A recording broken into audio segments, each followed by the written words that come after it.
तो हमारे लंघन के विषय क्या है? शोधन के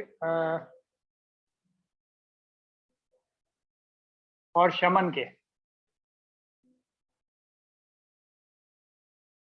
शोधन यानी पांचवा, संशोधन से लंघन योग्य,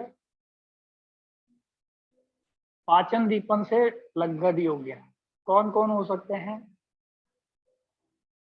जो स्थूल शरीर है, मतलब मोटा है, कफ प्रकृति का है, कफ या शरीर में कफ बढ़ा हुआ है, पित्त और बल की अधिकता है, ऐसे आदमी को हम शोधन दे सकते हैं। शोधन कृश व्यक्ति को या कमजोर व्यक्ति को कभी भी शोधन नहीं देना चाहिए। शोधन किसी भी प्रकार का हो सकता है, यानी पंचकर्मा ऐसे व्यक्ति को नहीं दे सकते जिसकी हालत कमजोरी की है, तो उसको नहीं दिया जा सकता है। तो लंघन के योग्य किसको माना है? एक तो स्थूल शरीर भारी होना चाहिए, कफ शरीर में हो, यानी शरीर में भारीपन हो, आलस्य हो, पित्त है और बल की अधिकता हो, तो हम ऐसे व्यक्ति को दे सकते हैं। और किसको दे सकते हैं? आम, जिसमें शरीर के अंदर आम, आम का मतलब यहाँ पर जो शरीर में जो रस धातु बनती है, रस धातु ठीक से नहीं बनने के कारण आम बढ़ गया है, यानी इन्फेक्शन जिसको बोल सकते हैं हम, या आम उसके पैरेलल मान सकते हैं, मतलब ये समकक्ष बोल सकते हैं उसको, वैसा नहीं है। या ज्वर है किसी को, आम मतलब जो खाना पचने से रह गया है, अभी पचा नहीं है, मतलब जो खाना तो पच गया है लेकिन उससे आम यानी कफ ज्यादा बनने लगा है। या ऐसा व्यक्ति आम जिसके शरीर में ज्यादा है, यानी हम ऐसे समझ सकते हैं जब पॉटी पे जाएगा, पॉट करेगा, पॉट में पॉटी जाएगा, तो वो पॉटी उसका कहीं ना कहीं चिपका रह जाएगा, पानी डालते रहो टूटता नहीं। इस टाइप का व्यक्ति भी इसमें इन्वॉल्व हो सकता है। ज्वर, जिसको बुखार उखार हो, अतिसार, दस्त वगैरह हो रखे हों, वमन, विबंध, हल्लास, भारीपन, यानी शरीर में कफ की प्रकृति हो लेकिन वात बढ़ा हुआ ना हो, ऐसे व्यक्ति को हम क्या करा सकते हैं? लंघन करा सकते हैं, संशोधन से लंघन करा सकते हैं।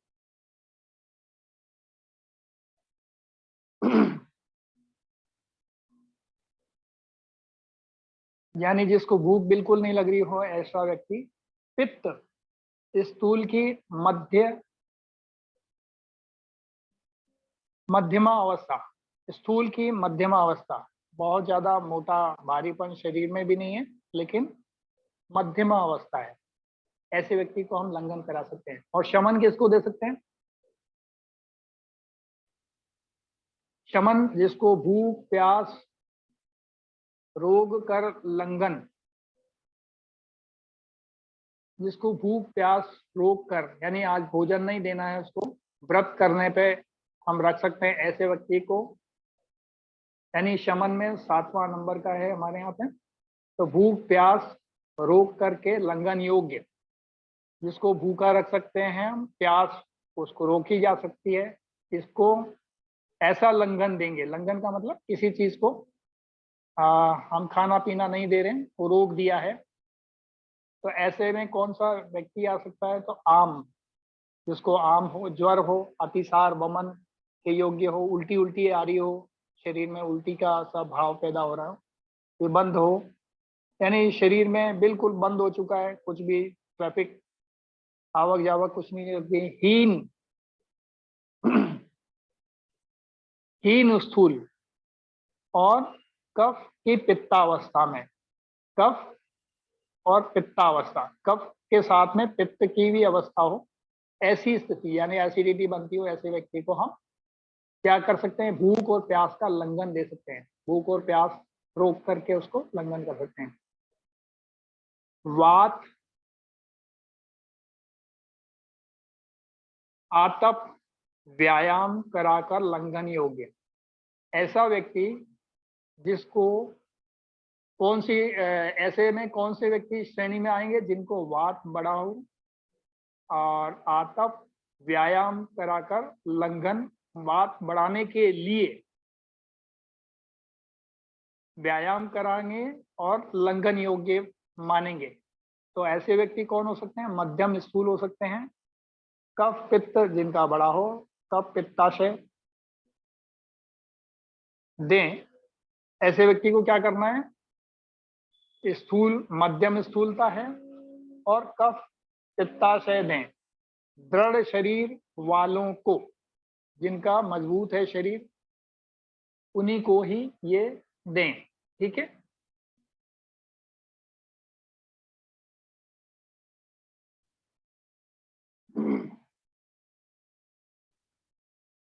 अब देखते हैं स्थूल क्रश का सामान्य चित्रण इस प्रकार हो सकता है। तो इसके लिए सूत्र क्या होगा?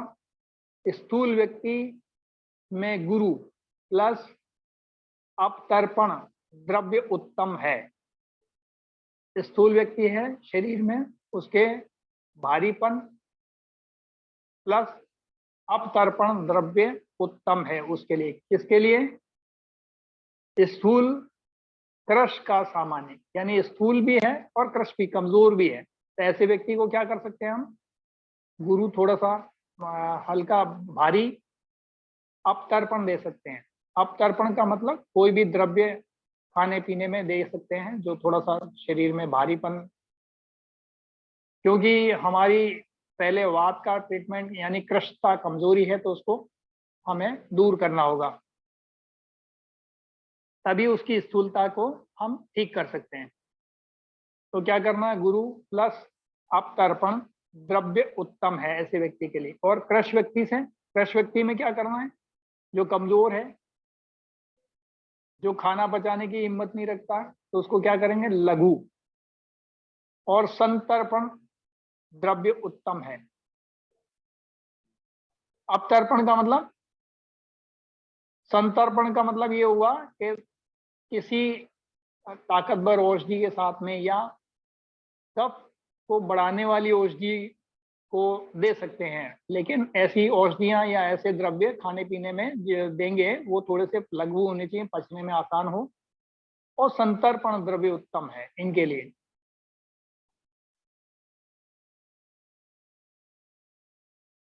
कारण क्या है? अति स्थूल व्यक्ति की अग्नि अति तीव्र होती है। जो स्थूल व्यक्ति है, मजबूत है, ताकतवर है, तो उसका खाना पीना भी, यानी उसकी अग्नि भी अच्छी होगी। इसलिए गुरु भोजन देना चाहिए इनको, जिनकी अग्नि अच्छी है, भूख वगैरह लगती है, खाना पचाने की क्षमता है, शरीर में रोग तो है लेकिन ये सब भी है। इसलिए उसको क्या करेंगे? गुरु यानी थोड़ा भारी भोजन दे देंगे तो पाचन में थोड़ा सा उसको समय लगेगा पचाने में।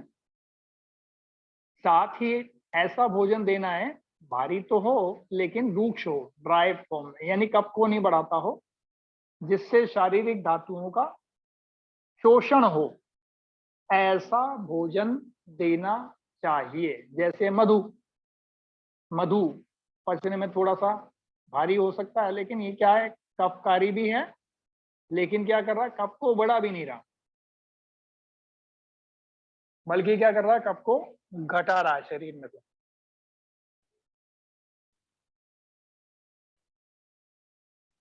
मधु का मतलब शहद।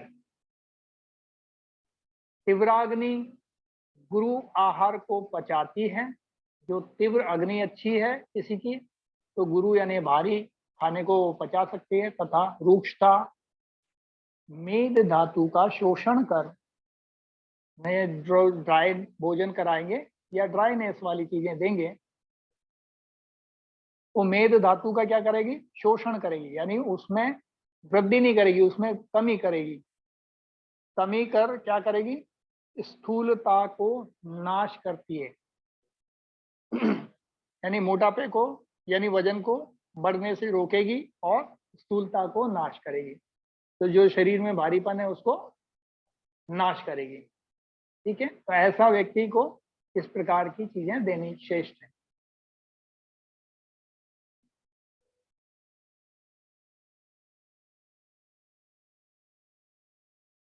अतिकृष्ट व्यक्ति की क्या होता है, कमजोर बहुत ज्यादा है, तो ऐसे व्यक्ति को क्या होगा, उसकी अग्नि ऑलरेडी मंद होती है, कमजोर होती है। अग्नि भी कमजोर होगी, जब तो वो कमजोर हुआ ना, खाना उसका पच नहीं रहा ठीक से, हजम नहीं हो रहा, शरीर को अंग नहीं लग रहा है, इसलिए क्या होगा, अग्नि भी उसकी मंद होती है।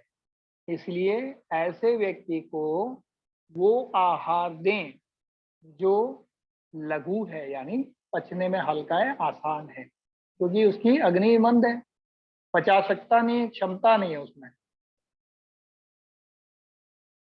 परंतु लघु गुण वात वर्धक होता है। लघु गुण क्या होता है, वात को बढ़ाने वाला होता है।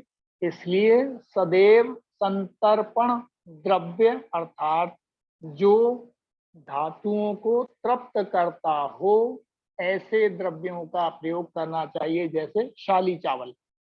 अभी पचने में तो आसान है, लेकिन थोड़ा सा शरीर में क्या बढ़ाएगा, ये कृष्टता को दूर करेगा, जो कृष्ट कमजोरी है उसकी दूर करेगा। और हरिण मांस, यानी हिरण का एक मांस होता है, जो हमारे यहाँ तो होता नहीं, जहाँ मांसाहारी जीव रहते हैं वहां पर वो लोग इसका प्रयोग कर सकते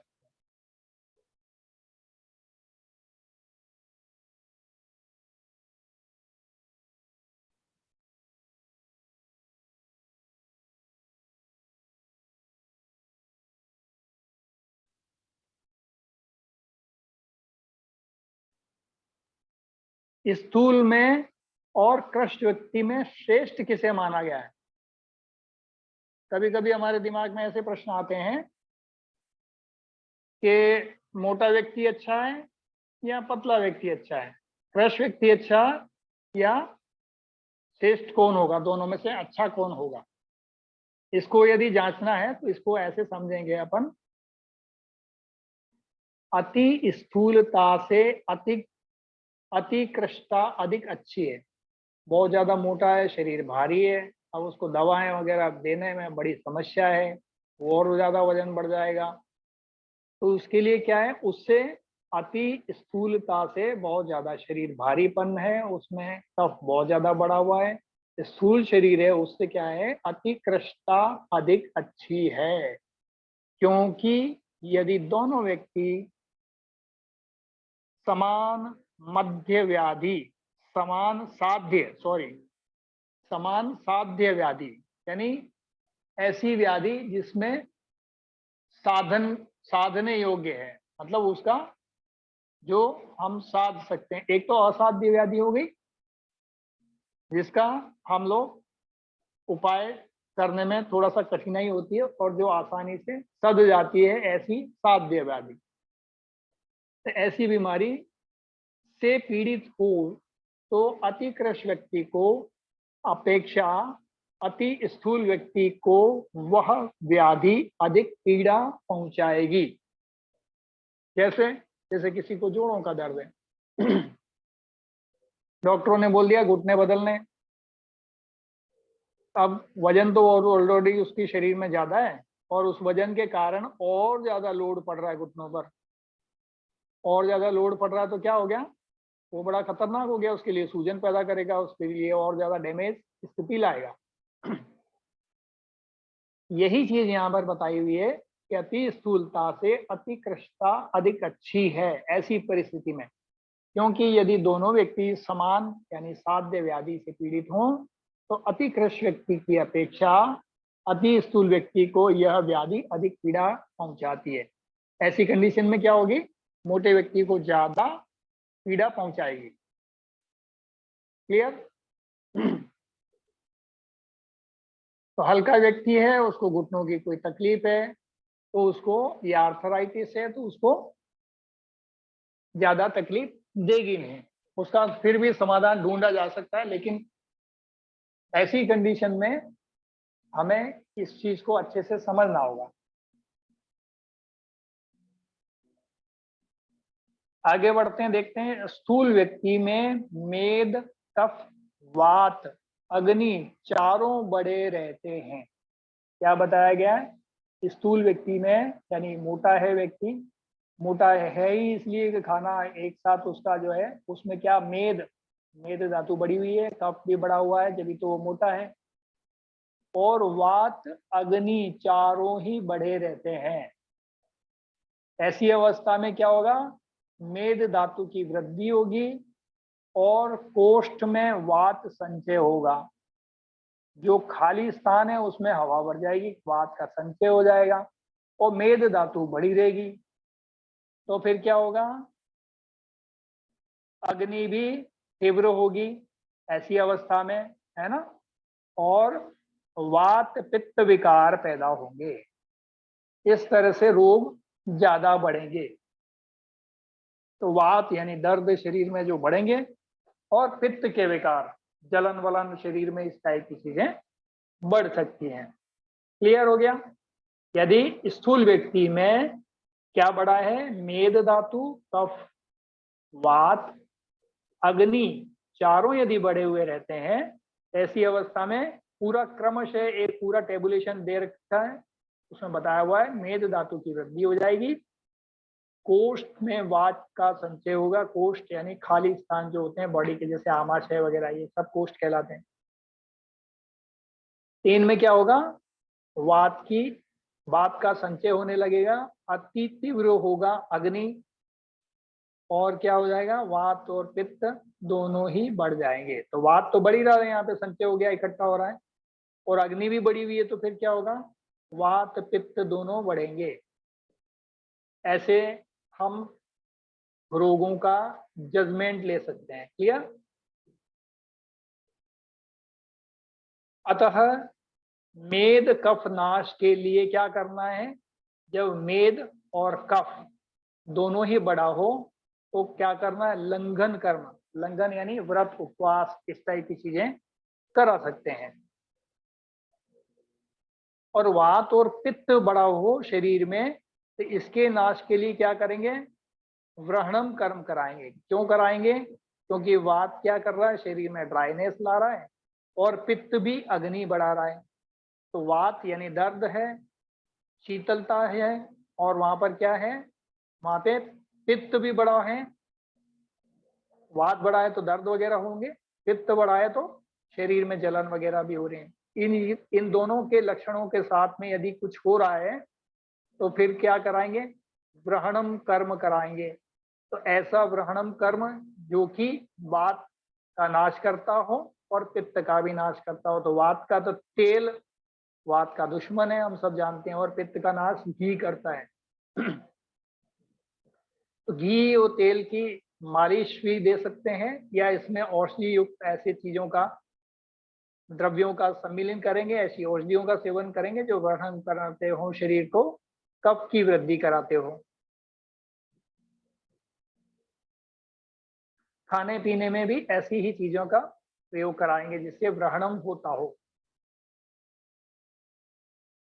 अतः स्थूल व्यक्ति में स्थूलता नाश के लिए दोनों, यदि मोटा व्यक्ति है उसमें स्थूलता के नाश के लिए क्या करना होगा, स्थूल व्यक्ति में स्थूलता यानी उसके मोटापे के नाश के लिए दोनों ग्रहणम व लंघन कर्म की आवश्यकता होती है। तो खाने पीने में क्या कर सकते हैं, व्रत वगैरह करा सकते हैं, लेकिन कुछ औषधियों का जो ग्रहण कराती हूँ, ग्रहणम कराती हूँ, कफ को बढ़ाती हूँ, उसको बाहर से ऊपर से लेपन कर सकते हैं, उसका मसाज कर सकते हैं, इस टाइप की कुछ कर सकते हैं। राइट। तो मोटे व्यक्ति को क्या करना, बाहरी लेप वगैरह ऐसा कुछ करके वात को कंट्रोल करना है, क्योंकि वात के स्थान हमने देखे थे ना, त्वचा है, तो त्वचा में तेल का यानी वाताहारी तेल का उपयोग करके हम उसके व्रणम देंगे। व्रणम देने से क्या होगा, उसमें स्थूलता जो है, लेकिन शरीर में जो वात भी बढ़ा है तो उसके लिए नाश होगा। तो दोनों कर्म ये दोनों कराएंगे।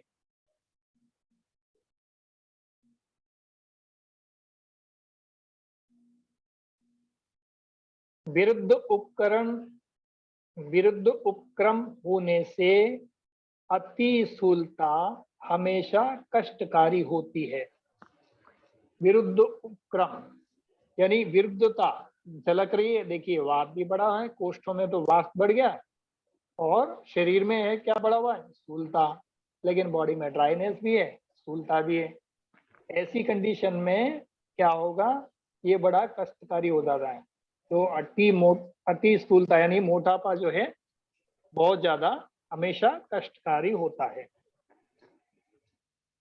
उदाहरण के लिए देखते हैं, तो यदि दोनों को कोई लंघन साध्य व्याधि हो तो ऐसी कंडीशन में क्या होगा। लंघन साध्य का मतलब होता है, लंघन का मतलब उपवास वगैरह कराना या खाने का थोड़ा सा, जैसे एक टाइम का खाना देना या दूसरे टाइम का रोक देना, या ऐसी औषधियों का सेवन करा देना। तो ऐसी कंडीशन हो तो एग्जाम्पल के तौर पे देखेंगे तो अति स्थूल व्यक्ति की कंडीशन हो तो क्या हो,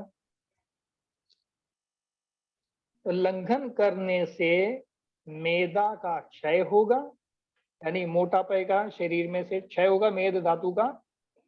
मगर साथ ही लंघन कर्म क्या कर रहा है, रोगी में वात व अग्नि को अधिक रूप में बढ़ा देती है। क्या होगा, जैसे ही हम व्रत कराएंगे या लंघन कराएंगे, उपवास कराएंगे, तो ऐसी कंडीशन में जब भी हम वात की वृद्धि यदि देखते हैं तो ऐसी कंडीशन में वात की वृद्धि तभी देखी जा सकती है जब हम लंघन कराएंगे, यानी लंघन कराएंगे, उपवास कराएंगे तो वात की वृद्धि होगी शरीर में। और क्या होगा, जो पुराना खाना नहीं पचा है तो भूख भी लगेगी, अग्नि की भी वृद्धि होगी, तो अग्नि को अधिक रूप में बढ़ा देती है ऐसी कंडीशन। तो अति स्थूलता में स्वतः ही अग्नि व वायु पहले से ही बढ़ी रहती है और अधिक बढ़ने से स्थूलता के विकार और बढ़ जाएंगे, इसलिए रोग स्थूली में अधिक कष्ट पहुंचाता है। दोनों की कंडीशन में एग्जाम्पल के तौर पे हम देख पा रहे हैं कि यदि दोनों को कोई ऐसा लंघन साध्य यानी मोटापे का रोग है या मोटापे से जुड़ी हुई, क्योंकि मोटापा तो एक है, वो जननी है कई रोगों का, तो उसके जो रोग जननी है, फैटी लीवर इस टाइप की कुछ हो गई है या थायराइड हो रहा है या कुछ और इस टाइप के रोग हैं जिसमें जिसको हम शुगर की बीमारी भी बोल सकते हैं, उसके कारण कई रोग जो हो गए हैं। तो ऐसी कंडीशन में क्या होता है कि अति स्थूल व्यक्ति हो तो लंघन करने से क्या हो रहा है, मेदा का तो क्षय होगा, मगर साथ ही लंघन कर्म रोगी में क्या करेगा, वात और अग्नि को अधिक रूप से बढ़ा देता है।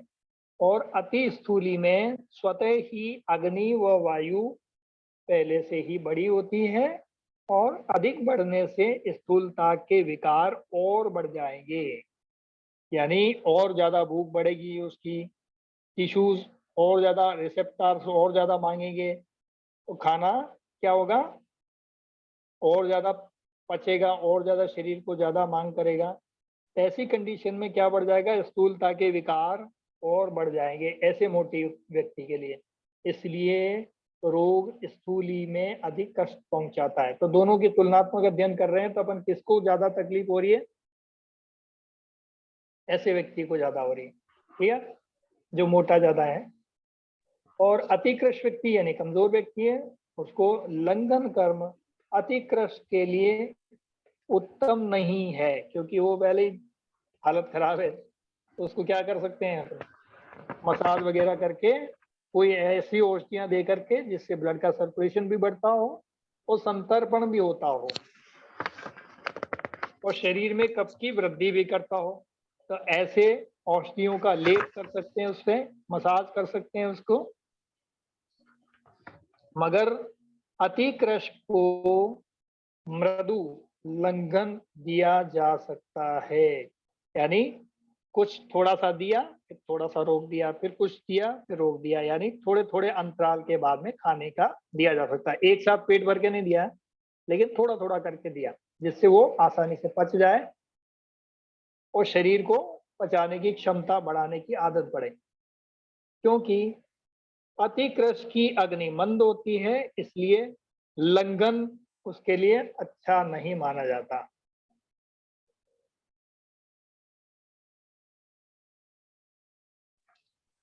सर एक बार ग्रहण कर्म को दोबारा बता पाएंगे?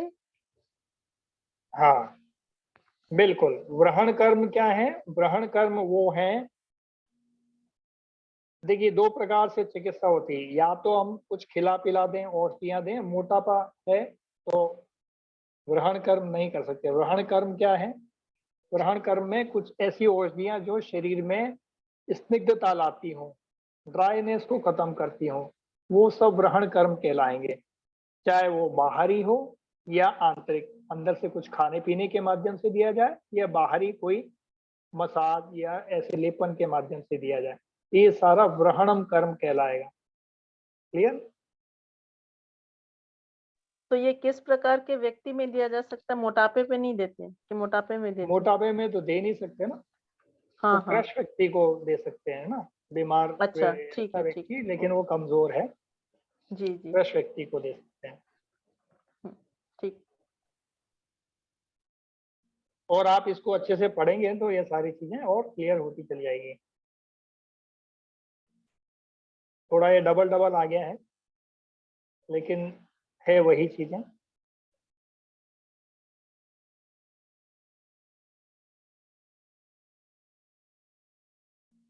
तो हमने यहाँ पे एग्जाम्पल के तौर पे देख लिया, यदि दोनों में से कोई अवरहण साध्य व्यक्ति हो तो अतिकृष्ट व्यक्ति में कैसा होगा, और अतिकृष्ट व्यक्ति को और अति स्थूल व्यक्ति को क्या देना होगा और क्या नहीं देना होगा, ये हमने जानने का प्रयास किया।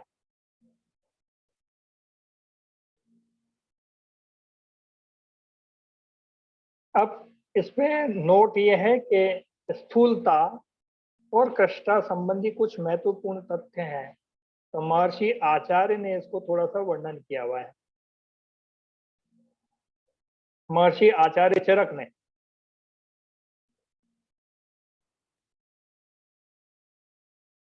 आचार्य चरक के अनुसार स्थूलता का कारण यानी मोटापे का क्या कारण हो सकता है, तो मेद धातु की वृद्धि मानते हैं वो, जबकि आचार्य सुश्रुत स्थूलता का कारण किसको मानते हैं? रस धातु की वृद्धि मानते हैं। देखिए रस धातु और मेद धातु दोनों का अंतर है क्या? महर्षि चरक ने तो फौरी तौर पे कहा है, लेकिन जड़ के स्थिति में देखा जाए तो रस धातु ज्यादा बनेगी शरीर में तो स्थूलता मोटापा ज्यादा बढ़ेगा। रस धातु ज्यादा बनेगी तो बाकी की धातुएं भी रस रक्त मांस में पूरा जो क्रम है मेद धातु भी ज्यादा बनेगी। तो ऐसा महर्षि कौन मानते हैं? सुश्रुत मानते हैं। और आचार्य चरक क्या कहते हैं? आचार्य चरक स्थूलता का मोटापे के कारण मेद धातु को मानते हैं, यानी मेद धातु में कुछ खामी आएगी तो वो दिक्कत करेगा, मोटापा बढ़ाएगा। और सुश्रुत कह रहे हैं कि रस धातु ही बहुत ज्यादा बनने लग जाएगी शरीर में, और जब वो बनेगी तो बाकी धातुएं भी ज्यादा बनेगी तो शरीर अपने आप मोटा हो जाएगा। ऐसा दोनों ने कहने का फर्क है, बाकी अंतर मतलब वही है। आगे जाकर के मेद धातु पर ही डिपेंडेंसी आ जाएगी। अति स्थूल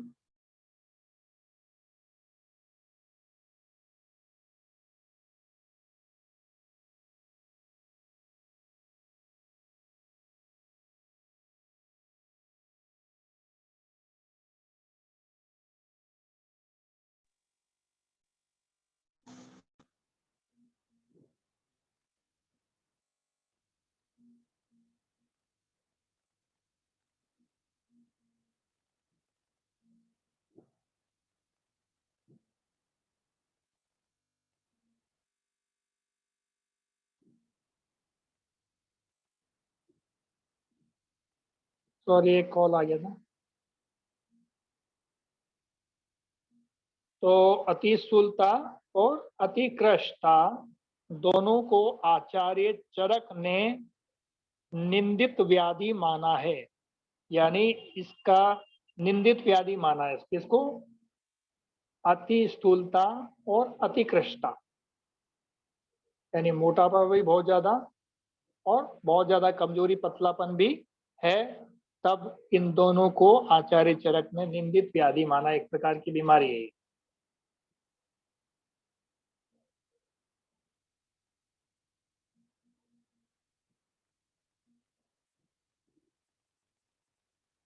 अब इसी को ब्रैकेट करके उन्होंने दिया हुआ है, निंदित व्याधि माने हैं कौन कौन से? अति दीर्घ, अतिहस्त, ये सब संस्कृत के हिसाब से नाम है। कुल मिला के वही है। अतिशोर, अतिकुष्ठ, अतिकृष्ट, कृष्ट, अतिलोम, आलोप, अतिस्थूल, अतिकृष्ट, यानी कमजोरी बहुत ज्यादा है, बहुत ज्यादा कृष्ट है, बहुत ज्यादा मोटापा है। कुल मिला के उसके अपनी भाषा में उन्होंने इन नामों को ये दिया है इस प्रकार के। मतलब वही है सबका, बहुत ज्यादा मोटापा और बहुत ज्यादा पतलापन कमजोर। दोनों ही ठीक नहीं है, ऐसा मानते हैं। अति स्थूलता व अति कृश दोनों व्यक्ति संतत व्याधित या सदैव रोगी रहते हैं, ऐसा उन्होंने माना है। यानी जो बहुत ज्यादा मोटा है ये अतिकृष्ट कमजोर व्यक्ति है, तो उसको कोई भी बीमारी आके पकड़ लेगी। बहुत ज्यादा मोटा है तो मोटापा के कारण जो बीमारियां होती है वो पकड़ लेगी उसको। ब्लॉकेज बॉडी में जितने भी होंगे वो सब अति स्थूलता के कारण हो जाएंगे। कृष्णता से कमजोरी के कारण कोई भी संक्रमण आके पकड़ लेगा शरीर को। तो इस तरह से उन्होंने इसकी व्याख्या की। अति स्थूलता, अति स्थूल में दोष रहते हैं। नंबर 1 आयु क्षय। अति स्थूल यानी मोटापा है तो उसमें क्या हो सकता है? आयु क्षय, यानी उम्र को कम करने वाले जितनी बीमारियां हो सकती है वो हो सकते हैं।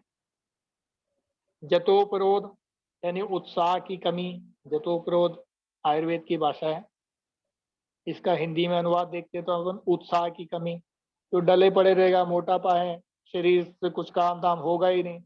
आप गलती से उसको बोल दोगे भैया प्यास लग रही है, प्यास लग रही है जरा गिलास ला दो, तो 4 बार कहोगे तो एक बार थोड़ा बहुत हिल डुल करके शर्मा शर्मी में उठ के जाए तो जाए। उठा ही नहीं जा रहा बेचारे से, काम ही नहीं हो रहा तो करे क्या? तो ऐसी कंडीशनें बन जाती हैं।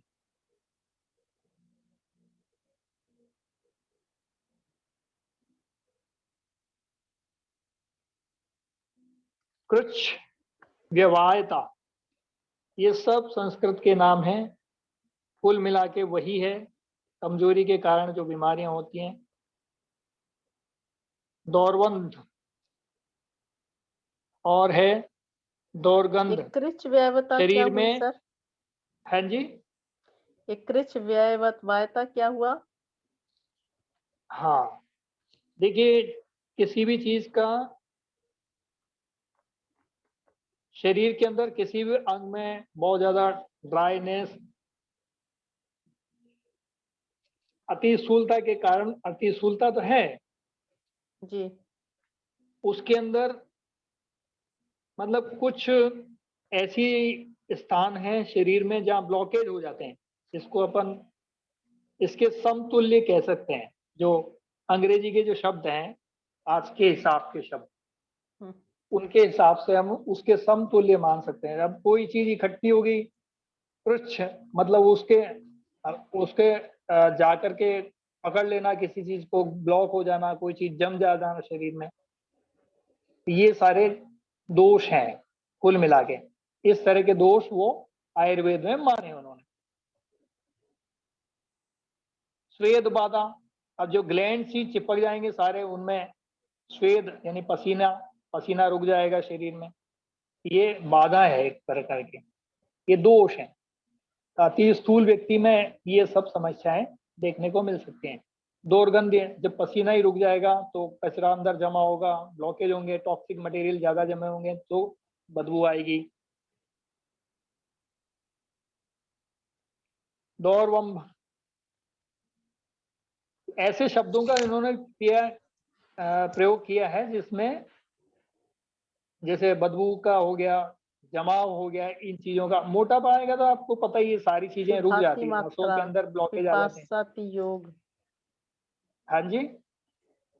नहीं, कुछ बहुत कठिन शब्द हो जाते हैं जिसका मीनिंग आता नहीं है हमें समझ में। हाँ, वो इसीलिए तो मैंने शॉर्ट में आपको बता दिया, ये नाम उन्होंने अलग अलग दे दिए। सारी ब्लॉकेज अपन इंग्लिश में बोलेंगे तो इसके समकक्ष वो सारी चीजें आ जाएंगी। ब्लॉकेज से जुड़ी हुई क्या क्या बीमारी हो सकती है, कोई चीज जैसे किसी अंग में कोई चीज फंस गया है, जैसे कोई ट्रैक में हार्ट के ब्लॉकेज हो गए, यूरिनरी ब्लॉकेज हो गए, ब्लॉकेज सब कुल मिला के मोटापे में यही तो होता है।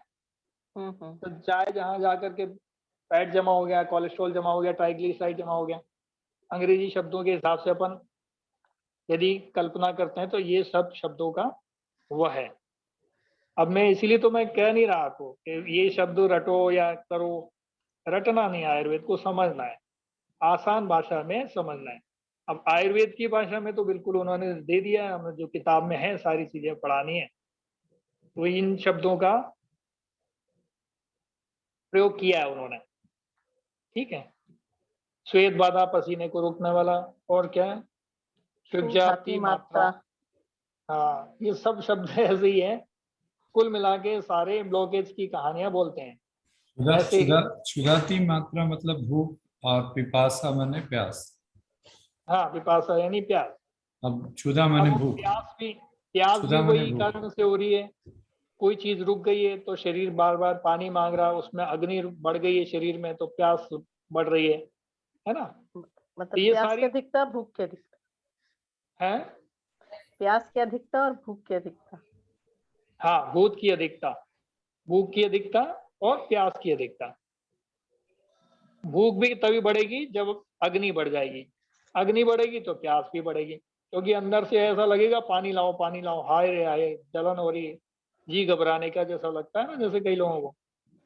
ये सब कब होगा, जब शरीर में ब्लॉकेज होंगे, शरीर में कुछ न कुछ चीजें जम रही हैं। अब शरीर उनको अपने से कुछ तो कर नहीं पा रहा, लेकिन वो सोचता है कि शायद कुछ लिक्विड जाएगा बॉडी में तो ये थोड़ी पिघले तो ये बाहर निकले शरीर से। ऐसी परिस्थिति में उसको पानी भी चाहिए, है ना। ये सारी बात। तो इस प्रकार से उन्होंने वर्णन किया है। आचार्य चरक ने स्थूलता का एक कारण स्वभाव अर्थात अनुवंशिक भी बताया है। उन्होंने इसको क्या बनाया, अनुवांशिक कारण, यानी डीएनए के अंदर ही, बॉडी के अंदर ये सारी चीजें हैं कि हेरिडिटी। मोटापा पेरेंटल आ गया है, पेरेंट्स में सब में है, परिवार में है, तो बच्चों में भी देखने मिल रहा है।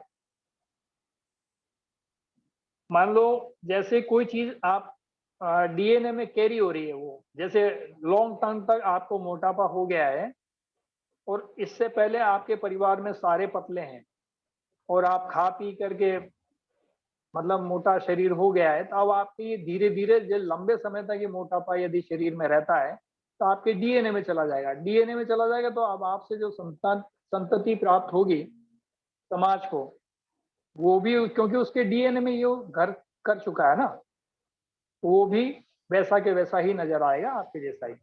और ज्यादा वो बाकी ठीक से उसके वो प्रयोग नहीं किए गए तो वो आगे भी इसको कैरी करना शुरू कर देगा। अति स्थूलता के लक्षण क्या माने, वो कह रहे हैं कि मेद मांस, या इसको ये बोल सकते हैं दोनों धातुओं की वृद्धि, मेद और मांसाती वृद्धि, यानी दोनों धातुओं की वृद्धि माना है इसको। इसके लक्षण माने जो हैं उनमें स्थूलता के लक्षण क्या देखेंगे तो मेद धातु और मांस धातु दोनों बड़े हुए देखेंगे शरीर में। स्फिक उदर, स्तन का हिलना, यानी स्तन लटके से नजर आएंगे, पेट भी लटका हुआ था हिलते हुए दिखाई देंगे, स्फिक यानी लटकते हुए से दिखाई देंगे। उत्साह का नाश हो जाता है शरीर में, जब सारी चीजें भारीपन लग रहा है तो फिर उत्साह कहाँ रहेगा, किसी काम को करने का मन ही नहीं करेगा। तो ये सारे लक्षण उसमें देखने को मिलते हैं। अब बहुत ज्यादा कोई पतला है, यदि आदमी मोटा है और ये लक्षण नहीं है तो इसका मतलब वो फिट है, कोई दिक्कत नहीं है उसमें, है ना। वो उन्होंने ये इसको लक्षण माने हैं कि उसको किसको मानेंगे, अति स्थूल किसको मानेंगे। ऐसे लक्षण यदि आ रहे हैं तो ही उसको अति स्थूल मानना चाहिए। चाहे शरीर भारी है, ऊपर से नीचे तक राउंड राउंड है, उसको माना नहीं, उन्होंने माना ये है, ये सब जो चीजें दिख रही हैं, लक्षण दिख रहे हैं, तो ही मेद धातु बड़ा है, मांस धातु बड़ा है, तो भी ये अति स्थूलता के लक्षण है। अब अति कृष्टता के लक्षण में क्या देखेंगे, यहां पर भी वही चीज आ गई, स्टिक, उदर, ग्रीवा की शुष्कता, यानी जीभ का सूखना, उदर यानी पेट का सूखापन, पतलापन, बहुत ज्यादा अंदर तक धंसा हुआ पेट है तो भी ठीक है। और शरीर पर धमनी का जाल दिखता है, शरीर पर धमनी का जाल दिखता है। धमनी किसे कहा है, आठवीं। जो हमारी शरीर की नसें होती है ना, आपने देखा होगा, नसें ऊपर ऊपर एकदम उभरी हुई दिखती है, पूरे शरीर में जहां देखो वही नसें नसें ऊपर की तरफ उभरी हुई है, फूली फूली सी नजर आती है। ये वात वृद्धि के लक्षण है। वात वृद्धि हो जाती है, वात की अवस्था में व्यक्ति होता है, तब ऐसी परिस्थितियां देखने को मिलती है। तो ऐसे व्यक्ति को भी उन्होंने क्या माना है, लक्षण है उसके, अतिकृष्ट के लक्षण है। तो शरीर पे धमनी का जाल सा बना हुआ दिखेगा, सारी नसें ऊपर की ओर उभरी हुई नजर आएंगी। त्वचा, चमड़ी दिखेगी, और क्या दिखेगा, अस्थि शेष, यानी हड्डियां ही दिखाई देंगी और नसों का जाल दिखाई देगा, ऐसा प्रतीत होता है। और पर्व स्थूल हो जाते हैं। कुल मिला के ऐसे कुछ लक्षण उन्होंने बताए हैं।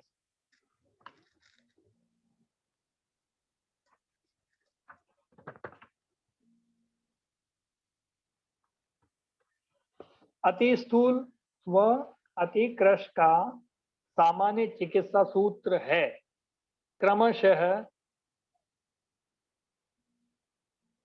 कर्षण वहन करना।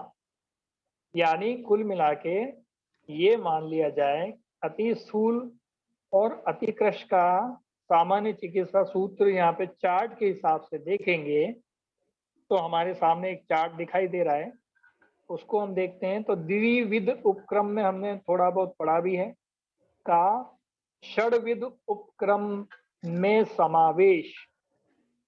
सर ये कर्षण क्या हुआ, कहाँ लिखा, कर्षण ये ऊपर है ना, क्रमशः कर्षण ग्रहण करना। हाँ देखिए, स्थूल वो अतिकृश का सामान्य चिकित्सा सूत्र क्रमशः कर्षण और व्रहण करना, यानी कुछ देखिए, अति स्थूल का तो क्या होगा, कर्षण यानी लंघन मान लो इसको, दूसरे शब्दों में ये कहा है, ठीक है। या ड्राई मसाज भी होती है कोई चीज। हाँ ड्राई मसाज होती है ना, जो चने की, अब पेट बहुत मोटा है, लटक रहा है, स्तन लटक रहे हैं, तो जौ और चने की तो वो बनाते हैं पिट्ठी जैसी, मतलब उसका पाउडर को इकट्ठा कर लिया जाता है और उसमें त्रिफला पाउडर मिलाकर लगा करके और मरीज को लिटा करके उसके स्तन पे मालिश करें उसको, और उसके पेट के ऊपर यानी बीच वाले हिस्से पे मालिश करें। पूरे इस एरिया में जो भी जमा कफ है इकट्ठा, वो क्या मेद जहाँ करेगा, उसको इकट्ठा, सोख लेगा, है जिसमें जहाँ मेद ज्यादा है। मेद ज्यादा है, ऐसी जगह पर इसका मालिश करेंगे तो क्या करेगा, वो अंदर से मेद को बाहर निकाल लेगा, चूस करके बाहर निकाल लेगा। उसको जैसे आप घिसेंगे तो क्या होगा, उसमें बत्ती से जैसे मैल उतारते हैं ना, जैसे बत्ती बत्ती बनती चली जाती है, तो बत्ती के रूप में ये सारा शरीर का मैल भी उतर जाता है और क्या होता है, रंग में भी निखार आ जाता है और शरीर के अंदर जो लटकन है ये भी धीरे धीरे खत्म इससे हो जाती है। तो इसलिए इसका कर्षण शब्द का प्रयोग किया हुआ है यहाँ पर।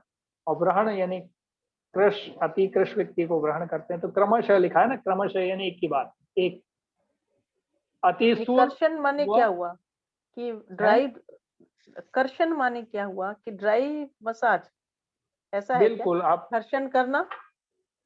देखिए, व्रहणम का मतलब हुआ आपने जो घी तेल इस टाइप की चीजों का ऊपर जी से दिया, और कर्षण का लंघन भी कराना है और ऊपर भी ड्राईनेस की मसाज करनी है, मतलब ड्राई चीजों की मसाज करनी है, ऊपर से भी ओके खींचना है और शरीर में अंदर से भी निकालना है, जी तो जी भी तो जी। फैट बाहर आएगा ना। मतलब उपवास ऐसी भी किया क्रिया जो, और मसाज भी करी, ड्राई मसाज करी। हाँ हाँ हाँ, लंघन भी कराया और ड्राई मसाज भी किया, तो ब्लड का सर्कुलेशन बढ़ेगा, तो अंदर जो जमा हुआ त्वचा के नीचे जो जमी हुई ग्रंथियां हैं उनके अंदर जो फैट जमा है वो उसको जी चूस के बाहर निकाल लेगा। ये सारी क्रियाएं जो भी करते हैं वो सब कर्षण के अधीनस्थ आएंगे। अच्छा अच्छा अच्छा। क्लियर? ड्राई मसाज मतलब ऑयल, बिना ऑयल, बिना ऑयल, जौ बात और लो चने का, वाले जो जौ बात है और उन लोग चने, के लिए, जो स्थूल नहीं, है। स्थूल स्थूल ओके ओके। बॉडी में जो वजन भी कम हो जाएगा उसका। आप महीने अगर भर करके देखिएगा, सब चने अगर लटकन के बंद हो कुछ जाएगी बोल रहे शरीर थे? की। जी चने के कुछ आपने बोला कुछ क्या? हाँ, जौ चने का एक एक कप आटा लेकर के उसमें त्रिफला पाउडर 3 चम्मच डाल करके उसको पूरा पिट्ठी बना लिया जाता है, और अलग अच्छा अलग बीमारियों में मान लो और भी कोई बीमारियां हैं तो उसके आधार पर और भी औषधियों को ऐड करके और वह सब अच्छा, इसकी क्रिया पीठी की बना के जाती है। लेप करते हैं, ऐसा है हाँ, क्या? मतलब सूखा लेप करेंगे, सूखा जी जी जी। रगड़ेंगे, बारीक ओके पाउडर ओके होना चाहिए लेकिन, ओके ओके। जैसे अगर मैदा होता है ना इतना बारीक। अगर आचार्य जी स्थूल है, उसके साथ बात भी है, जॉइंट पेन है, तो तब क्या करें? तो पहले तो अपन कर्षण कराएंगे और फिर व्रहणम कराएंगे। व्रहणम में कंडीशन देखेंगे व्यक्ति की कैसी है, ग्रहणम तब कराएंगे। वात बड़ा है तो उसको ग्रहणम कराएंगे, लेकिन जहां जहां बहुत ज्यादा मेद धातु या मांस धातु बढ़ी हुई है वहां पर ये सूखा मसाज कर्षण वाला कार्य करेंगे। दोनों चीजें एक साथ ग्रहणम चलेंगी। मतलब हाँ जी, कि ग्रहणम मतलब? ग्रहणम ग्रहणम हाँ, ग्रहणम, अच्छा उसका ग्रहण लिखा मतलब, है ना, ग्रहण। ओके, उसका मतलब ऑयल से मसाज। हाँ जी हाँ जी। आपने आज नए आए हैं क्या पहली बार? मैं ज्यादा नहीं हुआ, 2-3 दिन हुआ। हाँ, वो इसीलिए नहीं आ रहा ना बीच में से ज्वाइन करने में, क्योंकि ये सारी चीजें हम पहले बता चुके हैं। अच्छा अच्छा। हाँ, बेसिक चीजें हैं ना। अब हम कोर्स की समाप्ति है कुल मिला के अब 2-4-5 दिन में, और फिर पंचकर्मा शुरू हो जाएगा 15 तारीख से। 15 अगस्त के दिन लॉन्च कर देंगे। ऐसी व्यवस्था हम सोच रहे हैं, बस उसका सिलेबस तैयार हो चुका है। चलते हैं, शुरू करते हैं अब आगे की तरफ। इसमें द्विविध उपक्रम का षड्विध उपक्रम में समावेश। अब द्विविध उपक्रम का षड्विध यानी 2 प्रकार का, या तो ग्रहणम करना है, या तो संतर्पण करना है, या अपतर्पण करना है। अब अपतर्पण किन के लिए है और संतर्पण किन के लिए है,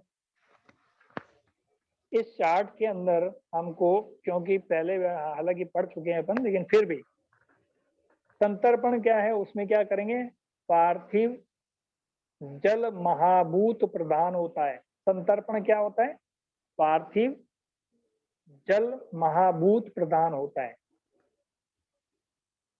यानी उसमें चिकनाई होगी, जल होगा, घी तेल हो, ये सब उसमें इंक्लूड हो जाएगा।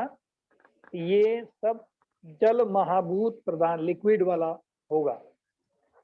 तो इसके क्रमशः क्रम में क्या होगा, ग्रहणम, स्नेहन, स्तंभन, इस टाइप की क्रियाएं होंगी। क्लियर? तो संतर्पण में कोई भी चीज शरीर से, देखिए ग्रहणम यानी घी तेल इनका उपयोग होते हुए ऐसी औषधियां या स्निग्ध औषधियों का प्रयोग करते हुए सेकंड नंबर पे क्या करेंगे, स्नेहन स्नेहन वगैरह कराएंगे। और फिर स्तंभन, यानी शरीर से कोई चीज बाहर ज्यादा निकल रही है तो उसको रोकने के लिए जो भी कषाय द्रव्य हैं उनका जो संतर्पण करेंगे। ऐसे करके इसका द्विविध उपक्रम का षड्विध उपक्रम में समावेश करेंगे। क्लियर? हालांकि ये पंचकर्मा और बहुत डिटेल का विषय है, लेकिन ये थोड़ा सा क्योंकि अब समापन है तो ये बढ़ रहे हैं, पंचकर्मा की तरफ ही बढ़ रहे हैं। अभी ये सारी क्रिया अब ये इसके बेस शुरू हो गए हैं। तो पार्थिव जल यानी ऐसे पार्थिव यानी अर्थात ऐसे महाभूतों का प्रयोग करेंगे जिसमें पृथ्वी तत्व पार्थिव पर पृथ्वी तत्व के साथ में जल तत्व का महाभूत इंक्लूड होना चाहिए। तो जो 2 प्रकार की चीजें, 5 तत्व है ना, 5 तत्वों में संतर्पण किसे कहा गया है? संतर्पण में पृथ्वी तत्व और जल तत्व को इंक्लूड करके संतर्पण होता है। और अपतर्पण किसमें होता है? अपतर्पण में आकाश महाभूत, वायु महाभूत और अग्नि महाभूत प्रदान होते हैं। तो इसमें जितनी भी औषधियां बनेंगी उन सब की, चाहे हम पंचकर्मा के लिए औषधियां बनाएंगे तब भी आकाश, वायु और अग्नि महाभूत प्रदान होने चाहिए। तो ये हो गया अपतर्पण। अपतर्पण में जो कुछ भी कार्य होगा वो सब आकाश, वायु और अग्नि महाभूत प्रदान होगा। और पृथ्वी और जल का जो महाभूत का प्रधानता किसमें दिखेगी? संतर्पण में। दोनों क्लियर हो गया? अब संतर्पण में क्या क्या होता है? तो ग्रहणम होगा, स्नेहनम होगा और स्तंभन होगा, जो शरीर से बाहर निकल रही चीज को रोकेंगे। यानी संतर्पण किसको दे रहे हैं? पतले दुबले अति कृश व्यक्ति को दे रहे हैं। तो शरीर में से कुछ चीजें उसकी बह रही हैं, मान लो कोई भी चीज आज की भाषा में प्रोटीन है या कोई भी चीज शरीर में से बह रहा है, उसको रोकने का प्रयास करेंगे तो रोकने वाले द्रव्य देंगे। यानी जल महाभूत और पृथ्वी महाभूत, ये 2 महाभूत से मिलके वो बनेगा। मतलब तो ये स्तंभन से चार्ट से मतलब हमारे है सामने कि कोई भी चीज बाहर हो, चाहे वो है? यूरिन के थ्रू, ये आपने स्तंभन बोला ना, कि स्तंभन कोई हाँ चीज बाहर निकलने वाली चीजों को रोकने के लिए स्तंभन होता। बिल्कुल, ज्यादा पसीना बह रहा है किसी का शरीर में तो उसको स्तंभक औषधियां दी जाएगी जिससे वो पसीना कम निकले, बहुत ज्यादा नहीं निकले। जरूरत से अच्छा, ज्यादा बह रहा है उसके कारण भी वो मोटापा है, उसको मोटापा नहीं पतलापन है तो शरीर में। पतलापन है उसमें। जी जी जी, ओके। हाँ, तो शरीर में सब धातुएं बह जा रही है ना, उसके तो फैट भी यूरिन बह में भी जा तो रहा है जा उसका। सकती है, ऐसे यूरिन में भी जा ऐसे ही सकती है। यूरिन में एल्बुमिन वगैरह जा रहा होता जी। है ना, और प्रोटीन ऐसे जा अगर रहा उसका होता है पेट ठीक ना हो तो भी जा रहा होगा। तो भी जा रहा होगा। तो तो मतलब ये इन सब सारी के लिए स्तंभन, मतलब स्तंभन जितना भी आपका स्तंभन, मतलब जो शरीर से बाहर जो जा रहा है तो उसको जरूरी स्तंभन चीजें जा करेंगे। रही हैं उसका स्तंभन करेंगे, हाँ, यही माने हुआ यहाँ। स्तंभन बिल्कुल, यहाँ पर ये स्तंभक है, ओके यानी ओके शरीर से बाहर जाने वाली चीजों को रोकना स्तंभन। ओके, मतलब जो तो जरूरत से यहाँ पर ज्यादा जा रही स्तंभन हो, इसीलिए उसका शरीर कमजोर है, उसको रोकना। रोकना है। Okay okay. तो यही संतर्पण है। जी एक तो जी। संतर्पण पृथ्वी जल दोनों महाभूत से होगा, और जो पृथ्वी और जल से जुड़ा हुआ शरीर से बाहर निकल रहा है कोई कंटेंट, उसको रोकना, हम्म। उसको स्तंभन कहलाएगा। स्तंभन का मतलब ज्यादा न जाए और पूरी तरह से रुक भी नहीं जाए। और ग्राही, हाँ इसी का दूसरा शब्द है ग्राही। तो ऐसी औषधियां आएंगी जिनमें ग्राही का गुण होगा, कुछ औषधियों में गुण होगा स्तंभक स्तंभन का। तो स्तंभन जी का जी। मतलब न तो ज्यादा जाने देगा न कम, ग्राही का मतलब पूरी तरह से रोक देने वाला। ठीक, हम्म। दोनों में थोड़ा सा डिफरेंस है। तो ऐसी औषधियां आएंगी जिसमें ग्राही का गुण होगा और स्तंभक गुण होगा। हम्म। तो जो भी ऐसी औषधियां आएंगी वो किससे बनेगी? पृथ्वी तत्व और वायु तत्व से मिलकर बनेगी। वायु पृथ्वी, महाभूत, जल जिसमें तत्व। पृथ्वी की, हाँ जी, जल तत्व या वायु तत्व? स्तंभक जितनी भी औषधियां होंगी वो सब पृथ्वी और वात से ही बनेगी, वायु अच्छा, तत्व अच्छा। से मिलकर बनेगी। वात का गुण है शरीर में सुखा देना, ड्राइनेस ला देना, यदि किसी चीज को रोक देना।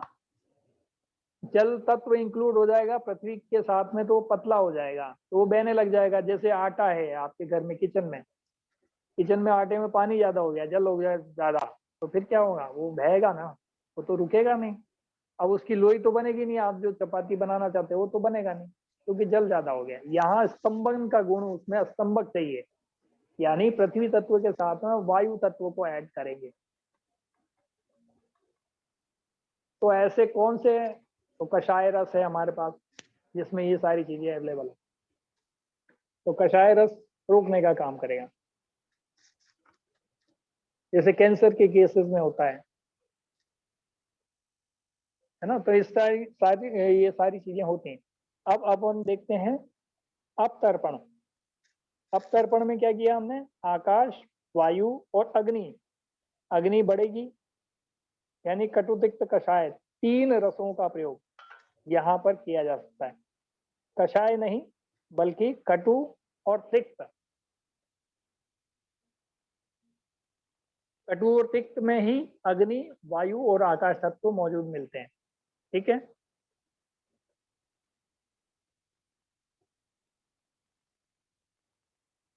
मैंने षड रस पढ़ाए थे, उसके अंदर ये सब मैं आपको बता चुका हूं।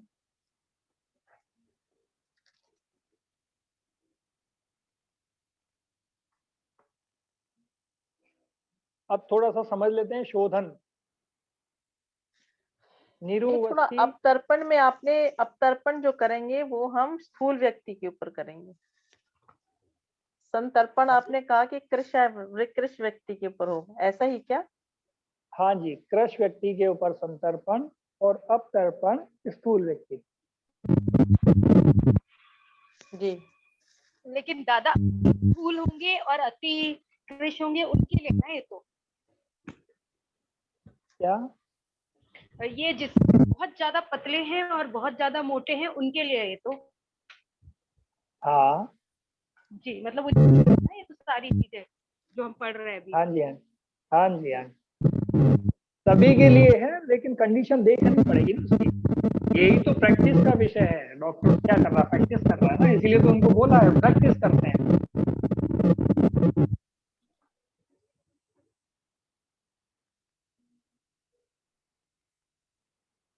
ये प्रैक्टिस के विषय है, जितना ज्यादा अनुभव उतनी ज्यादा प्रैक्टिस। तो जैसे जैसे हैंडल करता जाता है बंदा, वैसे वैसे उसके अनुभव बढ़ते जाते हैं, अनुभव बढ़ते जाते हैं, तो उसको उसकी क्लियरिटी हो जाती है उस चीजों में, राइट? जी दादा।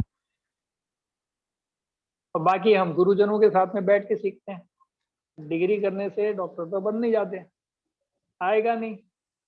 जब भी तो वकालत भी, वकील भी क्या कर रहा है? प्रैक्टिस ही कर रहा है। ये प्रैक्टिस के विषय माने हैं भारतीय संविधान में ही नहीं, वर्ल्ड के सभी संविधानों। आगे बढ़ते हैं, शोधन। अब शोधन में क्या क्या होता है? शोधन में निरुवस्ती का वमन, विरेचन और नस्य और मोक्षण, रक्त मोक्षण जिसको बोलते हैं, ये इस तरह से हम शोधन करते हैं। और शमन, ये जो देख रहे हैं हम, ये द्विविध उपक्रम का चार्ट है। शमन करना हो तो क्या होगा? यानी कोई छोटा मोटा रोग है, पहले सफाई होगी। हमारा आयुर्वेद का एक ही काम है, आयुर्वेद का एक काम है, रोग हुआ है पहले उठाओ उसको बाहर फेंक दो, तो यानी उसकी सफाई कर दो, शोधन कर दो। फिर छोटा मोटा कुछ बच गया है तो उसको शमन कर लो, खत्म कर। शमन कर लो। शमन में यानी शरीर के सिस्टमों को ताकत देना, ताकि दोबारा रोग आए ही ना। सॉरी, शमन माने उसको ताकत देना ताकि वो रोग आए नहीं। हाँ, शरीर में स्टेबिलिटी लाना, रोग के प्रति, रोग के प्रति स्टेमिना पैदा करना, ये शमन है। Immunity बढ़ाना। हाँ, इम्यूनिटी बढ़ा देना। दादा ना, तो पहले तो सफाई कर दो, रोग को उठा के बाहर फेंक दो, फिर उसके बाद में बॉडी की इम्यूनिटी बढ़ाओ, राइट। ये चीजें दादा शमन में तो औषधि से करना है ना, देखो सारी चीजें। बिल्कुल औषधि से ही होता है। तो कौन कौन से औषधि दी जानी चाहिए? जिनमें दीपन का गुण हो, जिनमें पाचन का गुण हो, जिनमें क्षुत त्रिट ये सारे गुण मौजूद हो।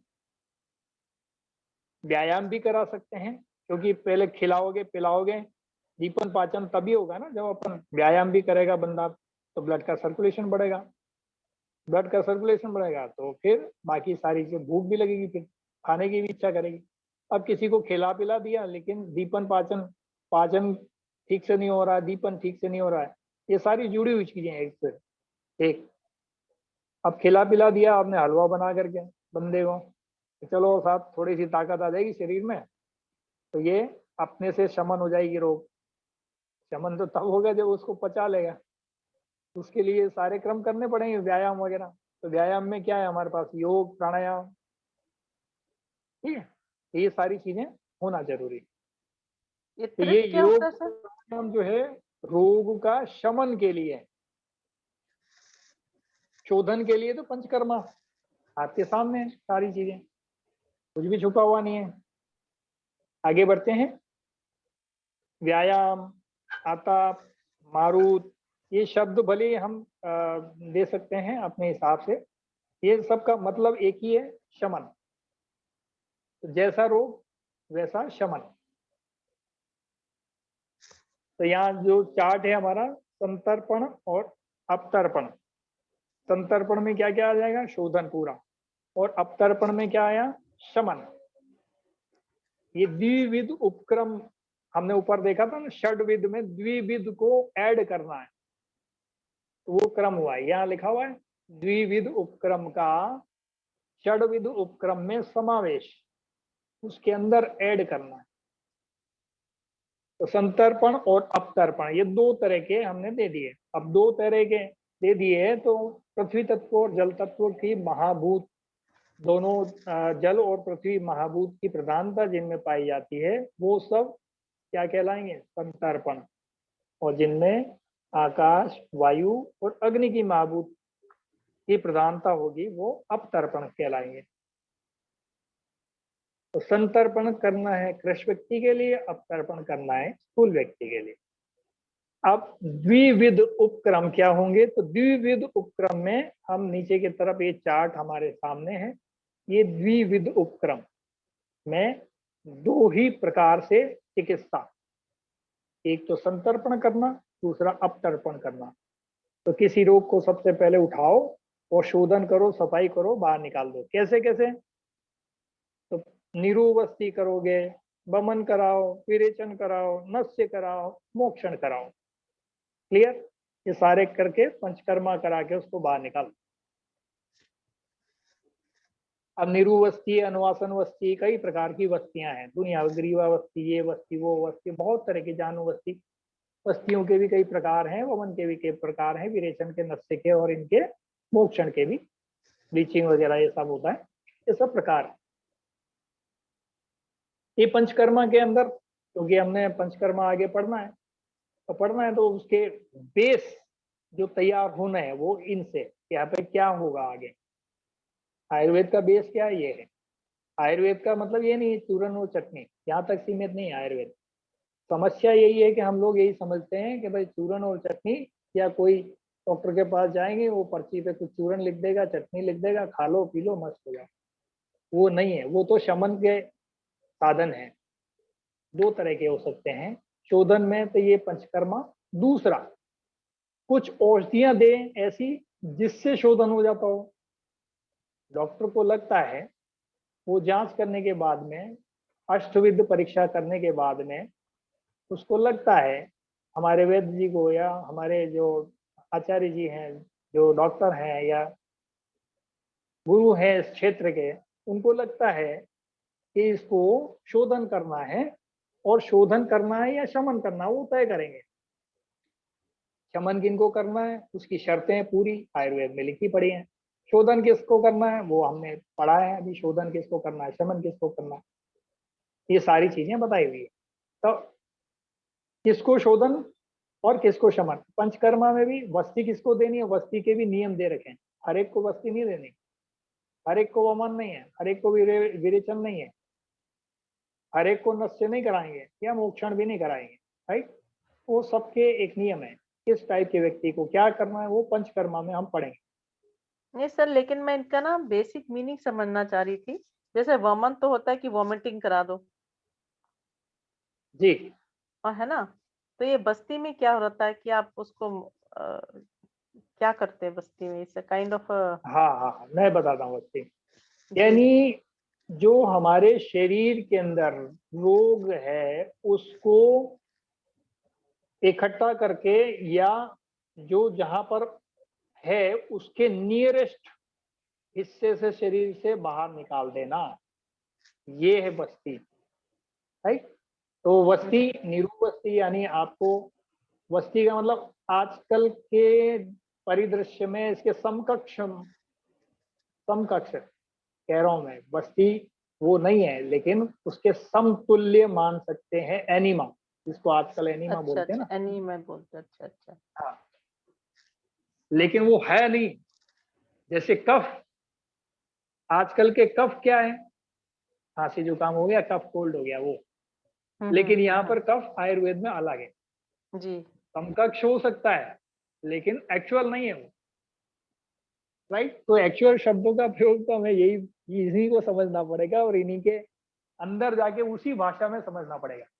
हम्म। अब इसका इंग्लिश रूपांतरण करके हम नहीं कर सकते क्योंकि इंग्लिश में शब्द नहीं है।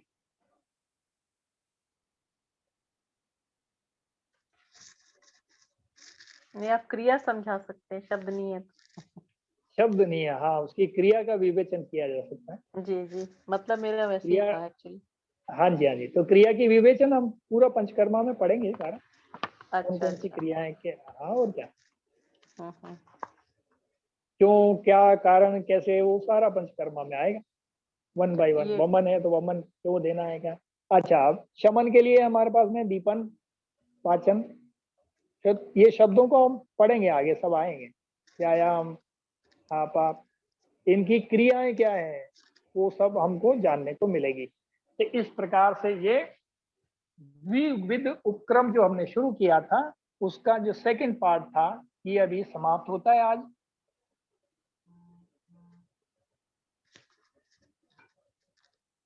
अब आगे हम दूसरी चीजें और बाद में पढ़ेंगे।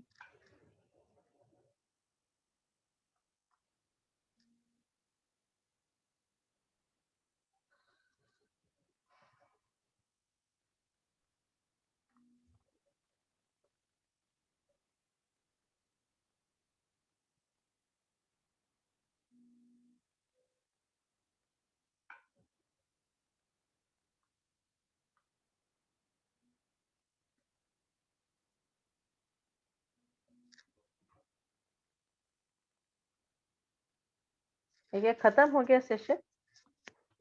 हाँ ये वाला तो खत्म है, अच्छा, आपका कोई आवाज नहीं हो प्रश्न रही है तो थी। आप ले सकते हैं। अच्छा, नहीं हमें वही, मेरे को कोई कोई शब्द का मीनिंग नहीं आता समझ में, वो शायद संस्कृत का होता है या फिर जैसे आपने मैंने अभी पूछा था आपसे, ये मोक्षण क्या जी होता है, क्या रक्त रक्त का निकालना बाहर, हाँ जी हाँ जी, रक्त और का एक मोक्षण करते हैं, वो ब्लीचिंग वगैरह कराते हैं ना लीचिंग लीची से। लीचिंग, हाँ हाँ हाँ हाँ हाँ। हाँ बस वही, हम्म। जैसे शाइटिका हो गया किसी को तो क्या करना है शाइटिका में, अब तरीके बदल गए हैं थोड़े, पहले अलग चीज होती थी, आजकल क्या होता है, आजकल शाइटिका है तो शाइटिका नर्व को दोनों तरफ से बांध दिया जाएगा, बंद कर गया, हम्म। एक कोई इंजेक्शन भरा, उससे खींच करके ब्लड जो डेड सेल्स है उसको निकाल दिया, यानी ब्लैक कलर का ब्लड निकलने लग जाता है, या कुछ लोग कट करके निकाल देते हैं, नीचे के हिस्से अच्छा। में कट लगा देते हैं, ऊपर से बांध देते हैं, हम्म। तो जब तक कि खराब खून निकल रहा है उसको निकालते रहते हैं। तरीके बदल गए, हर जी। चीज फास्ट चाहिए ना। और ये अभी जैसे नीरू बस्ती है, अनुवासन वस्ती है। अनुवासन वस्ती में ऑयल का इंजेक्शन भरते हैं 40 ml का। अब जैसे हमारे कुछ कल ही मैंने दिया है अनुवासन वस्ती, कुछ कृष्टा जिनको नाभि डिस्प्लेसमेंट बार बार हो रही थी, कई बार जी। सेट किया नहीं हुआ, तो ये सब ड्राइनेस के कारण हो रहा है। तो अनुवासन वस्ती दिया और 40 ml का जो दवा बना हुआ ऑयल था उसको एनएस पार्ट से लगाया और कैथेटर के थ्रू चढ़ा दिया अंदर।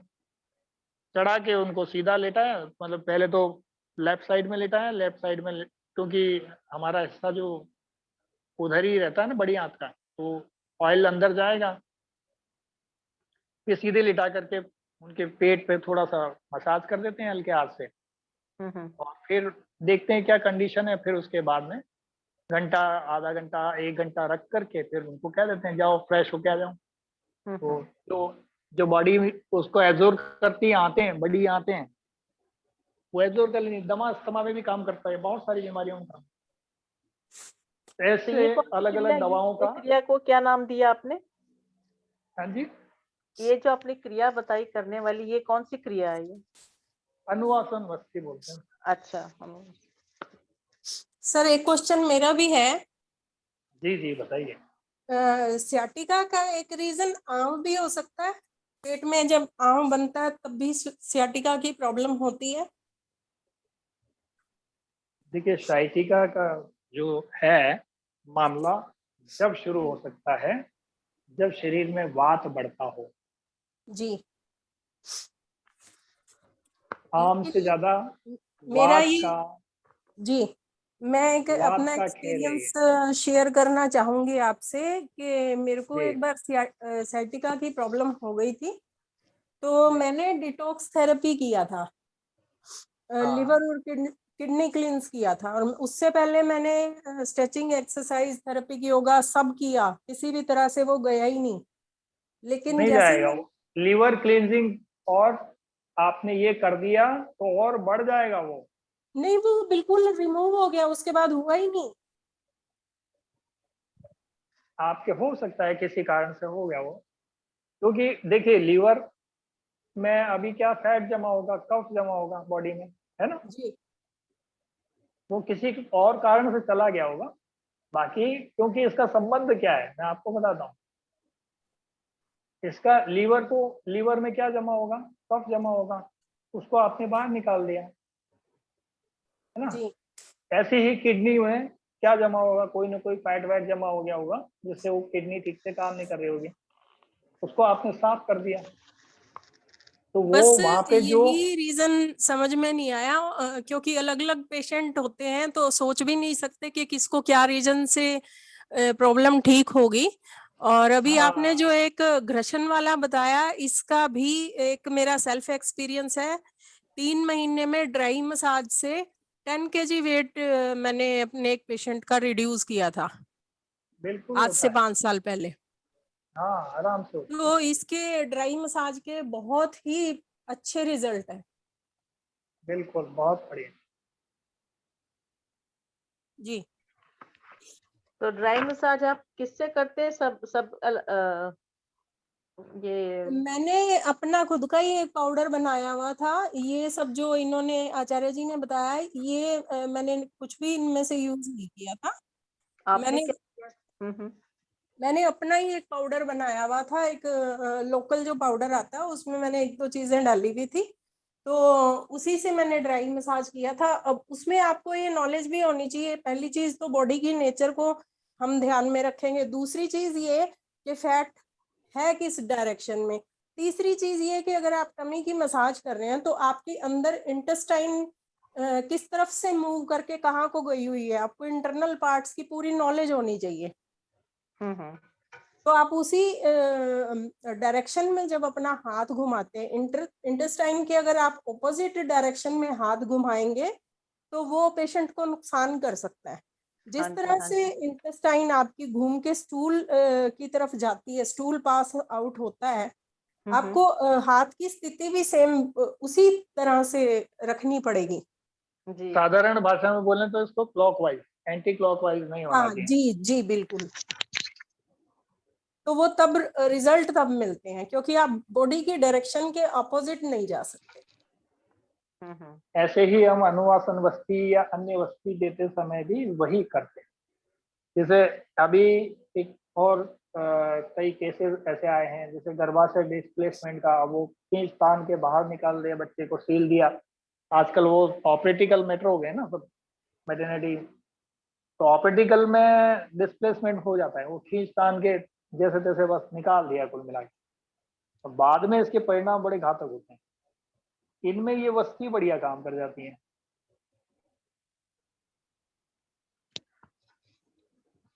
एक बॉडी का अलाइनमेंट भी इसमें ज्यादा महत्वपूर्ण रखता है।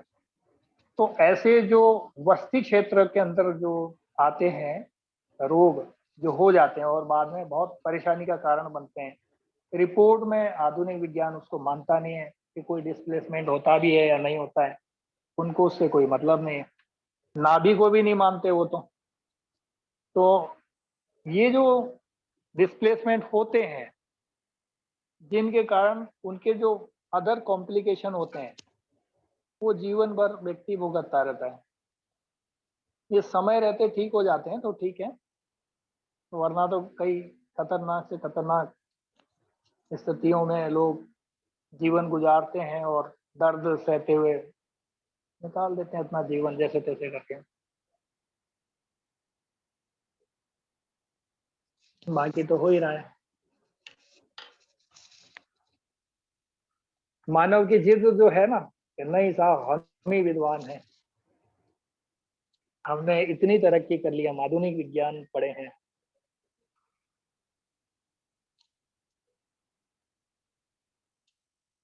करें समापन फिर, किसी का कोई प्रश्न है इसमें? हाँ, प्रश्न तो बहुत सारे हैं कि हमको समझ में आता कहाँ से शुरू करें। चलिए ठीक है, फिर बता दीजिए। जब सब हो जाए, नहीं हम भी खुद पढ़ लेना तभी प्रश्न ज्यादा आते हैं। ठीक है, थैंक यू ये सो बात मच। तो है। हाँ, okay ji, okay, thank you very much, सभी को प्रणाम, नमस्कार। सभी को।